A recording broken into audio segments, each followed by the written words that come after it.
The sprinkler standoff. Jack Hensley had seen plenty of oddities in his years tending the fertile soil of Hensley Farm. There was the time a rogue tornado dropped a rusted bicycle in his cornfield, and the summer a family of raccoons set up camp in his barn, chittering like they owned the place. But nothing, absolutely nothing, could have prepared him for the sight of Linda Voss stomping through his tomato rows on a blazing March afternoon in 2025. The sun beat down mercilessly, turning the air into a shimmering haze. Linda, clipboard in hand, squinted at his crops like she'd been deputized by the Department of Agriculture. Her neon-pink sun visor cast an absurd glow over her pinched, scowling face. Jack watched, dumbfounded, as she reached down, plucked a bell pepper from the vine, and held it to her nose. She sniffed it dramatically, her nose wrinkling as if she'd uncovered a crime scene, then dropped it to the ground with a flick of her wrist. "You call this organic?" she huffed, her voice sharp enough to slice through the heat. She scribbled something on her clipboard with the ferocity of a courtroom stenographer. "I've read online that farmers like you sneak all sorts of things into your crops. Pesticides, chemicals, who knows what else." Jack stood rooted to the spot, his work boots sinking slightly into the soft earth. For a moment, he wasn't sure whether to laugh or charge at her like a bull. He took a slow, deliberate breath, feeling the sweat bead on his forehead. "Linda," he said, his voice low and measured, "what the hell are you doing on my farm?" She spun around, her face a mask of righteous indignation, as if he were the one trespassing. "Inspecting," she snapped, clutching her clipboard like a shield. "For the safety of the neighborhood." He blinked, the absurdity of it sinking in. "For what?" "For the safety of the neighborhood," she repeated, enunciating each word as if he were slow. "These crops are right next to our property line, Jack. I have reason to believe there might be questionable substances involved." Jack wanted to laugh. Really, he did, but the dead seriousness in her eyes stopped him cold. Linda Voss had been his neighbor for 3 years, ever since she'd moved into the cul-de-sac that bordered his farm. In that time, she'd complained about everything: the red paint on his barn clashing with her beige siding, the rooster crowing at dawn, even the unnatural mooing of his cows. But this was a new level of crazy. "That's ridiculous," he said, folding his arms across his chest. "You can't just waltz onto my property and—" "Oh, but I can," she cut him off, thrusting her clipboard forward like it was a badge of authority. "According to the Homeowners Association guidelines, any potentially hazardous agricultural activity is subject to investigation by concerned residents." Jack snorted, a sound that echoed across the quiet field. "Linda, you live in a suburban cul-de-sac. I live on a farm. The HOA doesn't control what I do on my land." She narrowed her eyes, peering at him like he was a disobedient child. "You'd be surprised what a little collective action can do, Jack. I already have a few neighbors on board. We'll be taking this to the next meeting." His jaw tightened. He could already picture it. Linda standing before the HOA board, waving her clipboard, spinning wild tales about his suspiciously lush lettuce or unnaturally large zucchinis. He didn't have time for this nonsense. There were chores to do, real work, not whatever this was. But Linda wasn't finished. She crouched down, pinched a handful of soil between her manicured fingers, and let it sift through her hands like a scientist in a lab. Then, with a grimace, she wiped her hands on her pristine white capris. "Ew," she muttered. "Feels chemical."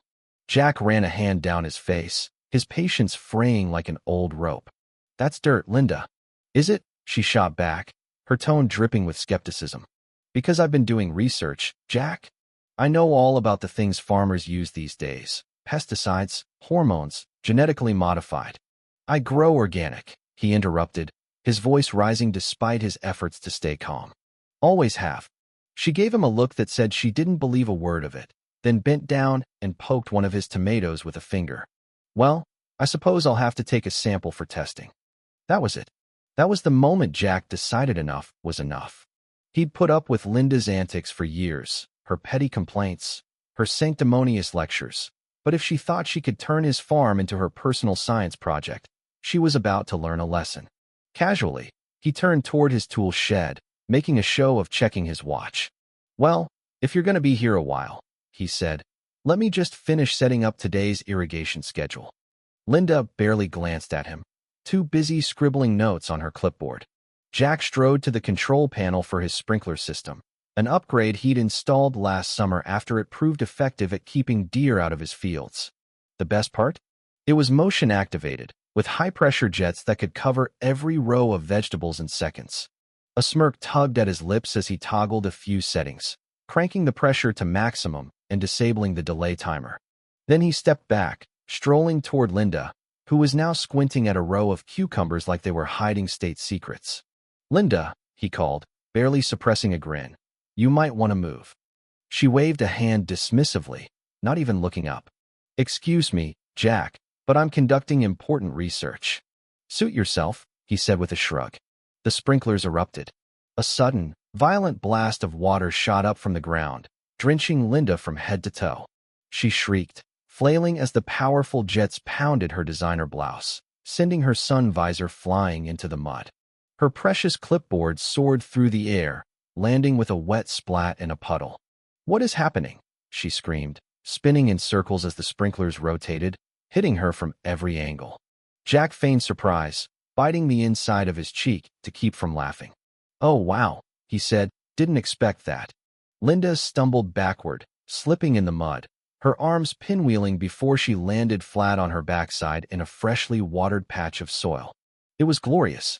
"You did this on purpose," she screeched, struggling to stand as the water continued to pummel her. "Now, Linda," Jack said, crossing his arms, "you know I've got to keep my crops irrigated. It's a farm, after all." She tried to storm off, but her shoes were caked in mud, and her once white capris were now a soaking, brown-streaked disaster. Furious and humiliated, she pointed a trembling finger at him. "This isn't over," she hissed, then slipped again, barely catching herself before falling face first. Jack watched, arms still crossed, as she finally managed to stumble away, leaving a trail of wet, muddy footprints behind her. The sprinklers shut off automatically, water dripping from the leaves like a quiet round of applause. Jack grinned. Maybe now Linda would think twice before poking her nose into his farm again. Jack barely had time to savor his victory before the consequences of his sprinkler stunt started rolling in. He knew Linda wouldn't slink away quietly. She wasn't built that way. She was the type to clutch a grudge so tight it'd choke the life out of her. Sure enough, as soon as she escaped the deluge, she marched toward her house, her soggy clipboard pressed to her chest like evidence in a murder trial. He chuckled to himself as he turned off the system and surveyed his freshly watered field. If Linda had any sense, she'd leave it alone. But deep down, he knew better. She was probably already plotting her next move, dreaming up some elaborate scheme to make him pay. Jack had to stay sharp. That evening, as he sat on his porch with a glass of sweet tea, his phone buzzed. It was Hank Grayson, his neighbor from 2 properties over, a good guy who'd lived in the area longer than Jack and had a front-row seat to Linda's antics over the years. "You really did it this time," Hank said, his voice thick with barely contained laughter. Jack took a sip of tea, leaning back in his chair. "What are you talking about?" "Linda," Hank replied. "She's been going door to door, ranting about aggressive farming practices and chemical warfare." Jack exhaled through his nose, shaking his head. "You're joking." "Oh, I wish I were," Hank said. "She knocked on my door 15 minutes ago, dripping wet, mud up to her knees, talking about how you've weaponized irrigation." Jack chuckled, the image too good to resist. "Well, she wanted an inspection. Thought I'd give her the full farm experience." "She's threatening to take it to the HOA," Hank warned. "Says you're violating community guidelines by creating an unsafe environment." Jack rolled his eyes. This was classic Linda. When she couldn't win by yelling at him directly, she dragged some overblown authority into it. "She's wasting her time," he said. "The HOA has no jurisdiction over my land." "I've checked." "Yeah, well, you know how Linda operates," Hank said. "She'll twist things until it sounds like you committed a felony." Jack wasn't worried. Linda could throw all the tantrums she wanted, but the HOA couldn't touch his farm. Still, he knew he'd need to be ready for whatever ridiculous plan she cooked up next. Sure enough, the next morning, a black SUV rolled into his driveway. Out stepped Roger Tate, the head of the HOA, a man in his late 50s who always dressed like he was about to close $1 million deal, even when he was just picking up his mail. He adjusted his tie as he approached, a clipboard tucked under his arm. Jack sighed, setting down his shovel as Roger stopped just short of the porch. "Let me guess," Jack said, wiping his hands on his jeans. "Linda sent you." Roger cleared his throat, his expression all business. "I received multiple complaints." "Multiple?" Jack raised an eyebrow. "Or just one very loud one?" Roger ignored the jab, flipping through his papers. "It seems there's been an incident regarding excessive water usage, public safety concerns, and targeted harassment." Jack laughed, the sound cutting through the morning stillness. "Harassment? She trespassed on my farm, destroyed my crops, and started digging through my soil like she was on CSI." Roger gave a noncommittal hum. "Well, Linda claims you deliberately activated a high-powered sprinkler system while she was conducting a safety review." Jack leaned against the porch railing, crossing his arms. "And did she mention this safety review was entirely self-appointed? Or that she ignored my warnings to leave?" Roger hesitated, his composure slipping just a fraction. "Well, she does have concerns about potential pesticide use." "Which is none of her business," Jack cut in. "And for the record, I don't use pesticides. But even if I did, this is a farm, not a suburban flower bed. HOA rules don't apply here." Roger frowned, clearly annoyed at being challenged. "We'd appreciate your cooperation in de-escalating neighborhood tensions," he said, adjusting his tie again. "Perhaps an apology." Jack laughed so hard he nearly spilled his coffee. "An apology? For what?" "Watering my crops." Roger's lips pressed into a thin line. "Linda is influential in the community." "Linda is a menace," Jack corrected. Roger exhaled, realizing this wasn't going his way. "Well," he said, snapping his clipboard shut, "just be mindful of your actions moving forward. We wouldn't want any unnecessary conflicts." Jack watched as Roger retreated to his SUV, shaking his head. It was a warning dressed up as politeness. Linda might not have the law on her side, but she had connections, and she'd use every trick she could to make his life hell. That night, Jack set up a few security cameras around his farm's perimeter. If Linda tried anything, he wanted proof. The morning after Roger Tate's visit, Jack Hensley woke to the sound of water, a steady, unnatural gurgle that didn't belong in the quiet dawn. He threw on his boots and stepped outside, the cool March air biting at his skin. The sight that greeted him made his stomach drop. One of his eastern fields, a stretch of tender spinach and early carrots, was a shimmering lake. Water pooled ankle-deep, lapping at the edges of his carefully tended rows. His sprinkler system, his pride and joy, had been turned on full blast overnight. "Son of a," Jack muttered, slogging through the mud to the control panel. The valves were cranked wide open, far beyond their normal settings. This wasn't an accident. Someone had tampered with it. He shut off the system, the hiss of water fading into silence, and stood there, hands on his hips, surveying the damage. The spinach was salvageable, maybe, but the carrots would rot if the ground didn't drain soon. Anger simmered in his chest, but he tamped it down. He'd installed those cameras for a reason. Back in his farmhouse, Jack pulled up the footage on his laptop. The grainy night vision feed flickered to life, timestamp just past midnight. There she was, Linda Voss, creeping through his field like a villain in a bad spy movie. Her petite frame was unmistakable, even in the dark, those dainty sneakers, that ridiculous scarf tied around her head. She knelt by the sprinkler valves, twisting them with a determination that bordered on manic. Jack leaned back in his chair, a slow grin spreading across his face. She'd handed him a gift. He burned the footage to a USB drive and headed straight for the sheriff's office, the muddy footprints from his boots leaving a trail across the linoleum floor of the station. Deputy Sarah Mills, a no-nonsense woman in her early 30s who dealt with her share of small-town drama, looked up from her desk as he approached. "Morning, Jack," she said, eyeing the USB in his hand.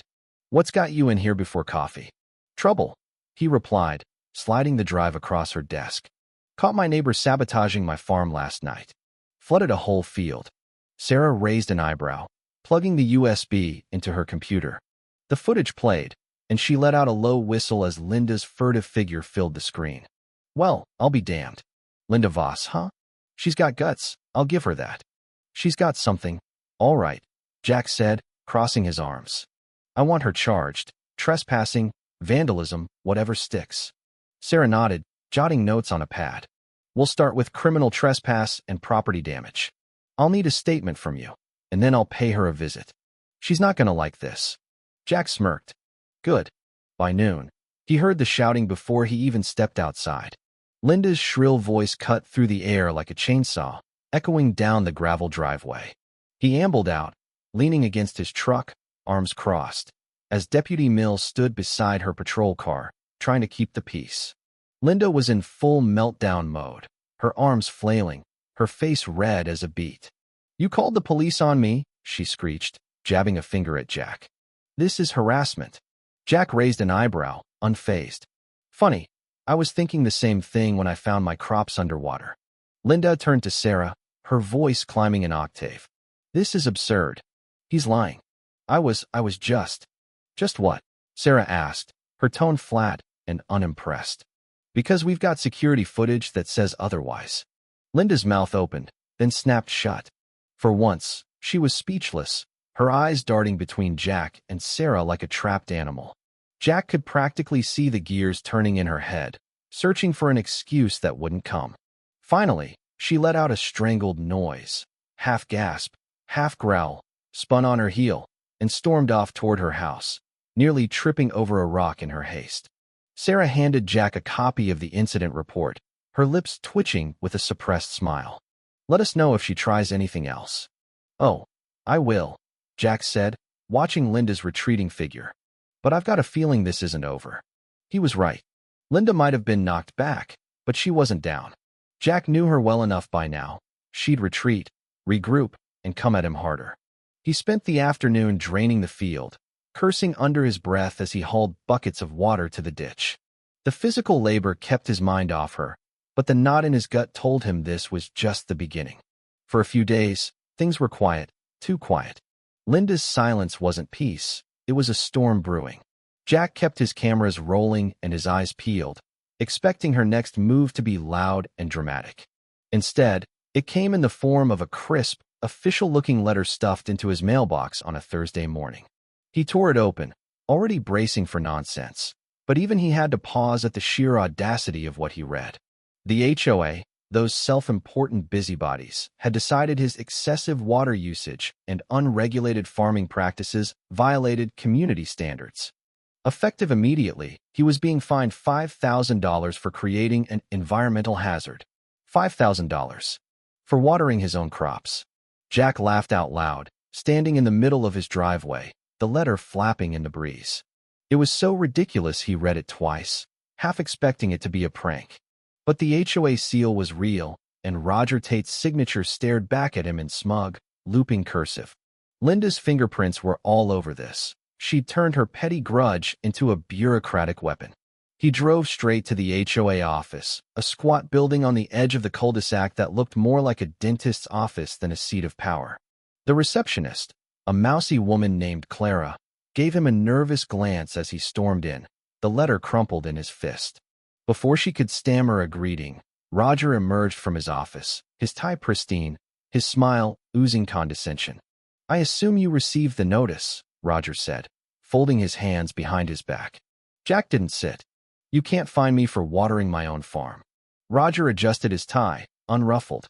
"The board has reviewed the complaints and determined that your irrigation system is excessive and could negatively impact local water supplies." Jack scoffed, his voice rising. "Since when does the HOA control water rights? Last I checked, I'm not part of your little cul-de-sac." Roger's smile tightened.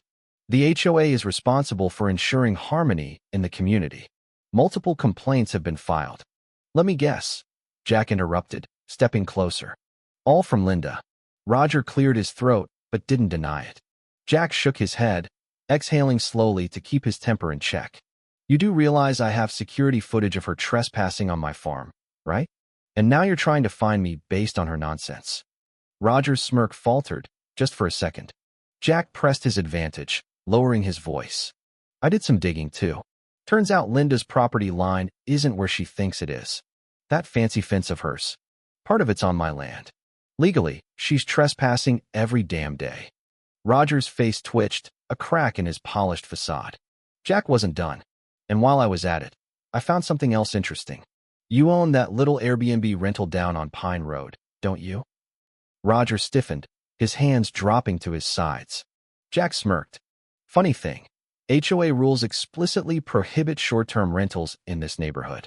But I guess it's different when it's your side hustle, huh? Roger's jaw clenched, his composure unraveling. Jack folded the letter in half, tucking it into his pocket. Here's what's going to happen. You're going to drop this ridiculous fine. Linda's going to stay off my land. And in return, I won't file official complaints about her illegal fence or your little rental operation. Roger adjusted his tie again, swallowing hard. I'll review the complaint. You do that, Jack said, turning on his heel and walking out, leaving Roger stewing in his own sweat. The next morning, Jack got a call from Clara at the HOA office. The fine had been reconsidered and dropped. No explanation, no apology, just gone. He grinned, sipping his coffee on the porch, imagining Linda's reaction when she heard. She'd be furious, but she'd brought this on herself.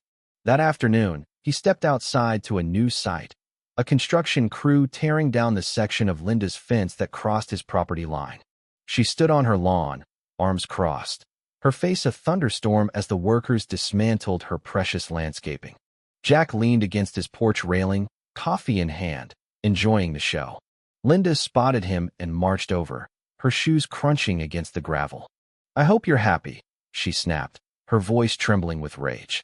Oh, I am, Jack replied, taking a slow sip. She huffed, pointing a manicured finger at him. You think this is over? I know it is, he said, meeting her glare with calm certainty. She opened her mouth to argue, then seemed to think better of it. With a final, furious mutter, she spun around and stomped back to her house, leaving the crew to finish their work. Jack watched her go, feeling the weight of the last few weeks lift off his shoulders. He'd won this round, but he wasn't naive enough to think Linda was done for good. Linda's silence after the fence debacle lasted exactly 4 days, a record by Jack's count. He spent that time repairing the flooded field, reinforcing his sprinkler system, and keeping his cameras trained on the property line. He knew she wasn't finished. She was just licking her wounds, plotting her next attack. When it came, it was quieter than he'd expected, but no less insidious. It started with whispers. Hank called him one evening, his voice a mix of amusement and warning. Linda's been talking to folks at the grocery store, Jack. Says your farm's a health hazard. Claims she's got proof you're dumping chemicals in the soil. Jack groaned, pinching the bridge of his nose. She's got nothing. She's just mad I shut down her HOA stunt. Yeah, well, she's convincing, Hank said. Old Mrs. Carter asked me if your tomatoes were safe to eat. Linda's stirring the pot. Jack hung up, irritation prickling at him. Linda couldn't win with facts or authority, so she'd turned to rumors, the coward's weapon. He wasn't worried about his customers. The local co-op knew his organic creds were solid. But the idea of her slandering his name around town gnawed at him. The next day, he found a flyer taped to his mailbox, concerned citizens meeting, discussing safety issues at Hensley Farm. The date was set for that Friday at the community center, and the contact name listed was, of course, Linda Voss. Jack crumpled the paper in his fist, his jaw tight. She wanted a public showdown? Fine. He'd give her one. Friday night, the community center was packed, more curious onlookers than concerned citizens, Jack figured. He walked in, head high, and took a seat near the front. Linda stood at a podium, her clipboard replaced by a stack of papers. She waved like a preacher with a Bible. Roger Tate sat in the front row, looking uncomfortable but present, clearly still in her corner. Linda launched into her spiel, her voice shrill with conviction. For too long, we've ignored the dangers right next door. Excessive water usage, potential chemical contamination. It's time we hold Jack Hensley accountable. A murmur rippled through the crowd. Jack stood, cutting her off before she could build momentum. Linda, you've got no proof because there is none. I run an organic farm, certified, documented, open for anyone to check. You're mad because you trespassed, got caught, and lost your little HOA game. She bristled, clutching her papers. I have evidence. Soil samples. From my land. Jack shot back. The land you broke onto? The sheriff's got footage of that, by the way. The crowd shifted, whispers growing louder. Linda faltered, but pressed on. Your sprinklers attacked me. You mean they turned on while you were snooping where you didn't belong? Jack said, his voice steady. And let's talk about that fence of yours, built on my property until I made you tear it down. Roger shifted in his seat, avoiding eye contact. Linda's face reddened, but she plowed ahead. This isn't about me. It's about community safety. Then why is it just you complaining? Hank called from the back, earning a few chuckles. Rest of us like Jack's tomatoes, just fine. The tide was turning. Mrs. Carter, the old lady Hank had mentioned, stood up. Linda, I've been buying from Jack for years. If there's a problem, where's the proof? Linda floundered, her papers slipping from her hands. Jack seized the moment. She's got none. This is personal. She's mad I won't let her run my farm. And Roger, he turned to the HOA president, who shrank in his seat. You backed her until I found out about your illegal Airbnb. Funny how quick that fine disappeared. The room erupted, gasps, laughter, a few shouts. Linda's eyes widened, her control slipping away. This is slander, she shrieked. No, it's facts, Jack said, crossing his arms. You've got nothing left, Linda. Let it go. She glared at him, then at the crowd, who were now openly siding with Jack. With a final huff, she grabbed her papers and stormed out, Roger slinking after her. The meeting dissolved into chatter, folks patting Jack on the back as he left. He'd humiliated her in front of the town. Maybe now she'd back off. The next few weeks were blissfully quiet. Linda's car stayed parked in her driveway, her blinds drawn tight. Jack went back to his routine, tending crops, fixing fences, enjoying the simple rhythm of farm life. The co-op reported a spike in sales after the meeting. Apparently, his showdown with Linda had made him a local hero. He didn't care about the fame, just the peace. But Linda wasn't done, not quite. One morning, Jack found a stack of flyers scattered along the road near his farm. Beware Hensley Farm. Unverified practices. They were shoddily printed, smeared with ink, and unsigned, but he knew who'd left them. He gathered them up, shaking his head. It was pathetic, a last gasp from a woman too stubborn to quit. He called Sarah Mills, who drove out to collect the flyers. Petty, but not illegal unless she keeps it up, Sarah said. Want me to talk to her? Nah, Jack replied. She's running out of steam. Let her tire herself out. And tire out she did. The flyers stopped after that, and the neighborhood seemed to move on. Linda's influence waned. Folks stopped taking her seriously, tired of her endless crusades. Jack reinforced his property line with a few extra sprinklers, just in case, their gleaming nozzles a silent warning. Pest control. One evening, as the sun dipped below the horizon, Hank stopped by with a six-pack of beer. They sat on Jack's porch, the crickets humming in the distance. She's been quiet lately, Hank said, cracking open a can. Think she's finally given up? Jack took a long sip, savoring the cold. Maybe. Or she's just biding her time. Either way, I'm ready. Hank laughed. You're a stubborn bastard, you know that? Takes one to beat one, Jack replied, grinning. They clinked their cans, the sound ringing out over the farm. For now, the war was over. Jack leaned back, breathing in the scent of damp earth and victory. Linda could scheme all she wanted. He'd outlast her every time. Months later, in late summer 2025, Jack sat on his porch with Hank, a pitcher of iced tea between them. The farm was thriving. Rows of corn stood tall, tomatoes ripened on the vine, and the spinach had bounced back stronger than ever. Linda's house was still next door, but her presence had faded to a whisper. No more inspections, no more flyers, no more HOA threats. She'd retreated into her cul-de-sac, her war with Jack a memory the town had mostly forgotten. You ever hear from her? Hank asked, pouring himself a glass. Nope, Jack said, rocking back in his chair. Saw her in town once, buying kale. She looked the other way. Hank chuckled. Guess you broke her spirit. Nah, Jack said. Just showed her I don't bend. They sat in companionable silence, watching the sun sink over the fields. Jack thought back to that first day, Linda stomping through his tomatoes, clipboard in hand. It felt like a lifetime ago. He'd fought her off with sprinklers, cameras, and a little cunning, and in the end, he'd kept what was his. The farm was his sanctuary, and no one, not Linda, not Roger, not the HOA, could take that away. As the stars blinked into view, Jack raised his glass. To quiet victories. Hank clinked his against it. And loud sprinklers. Jack laughed, the sound carrying across the still night. Peace, at last.